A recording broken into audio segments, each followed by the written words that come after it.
இங்க ஒரு பையன் சாப்பாடு இருக்கான்னு சொல்லி ஒரு பானையை திறந்து பார்க்குறான். அதுல சாப்பாடு இல்லாததுனால பயங்கரமா வருத்தப்படுறான். உடனே அந்த பையனோட அம்மாவும் பக்கத்து வீட்ல சாப்பாடு இருக்கான்னு போய் கேளு அப்படின்னு சொல்றாங்க.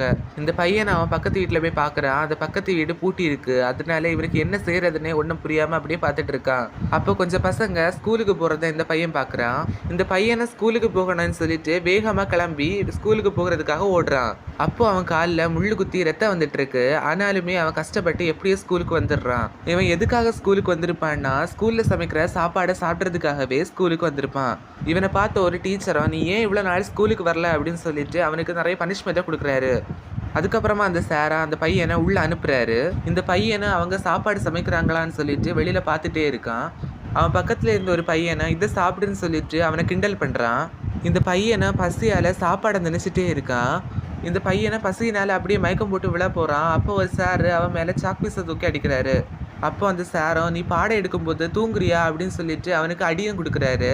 அப்படியே அந்த பையனை அந்த அடியை வாங்கிட்டு அப்படியே உட்காந்துருக்கான். இப்படியே சாப்பாடு டைம் வந்துடுது. எல்லாரும் சாப்பாடு வாங்குறதுக்காக வரிசையில நிக்கிறாங்க.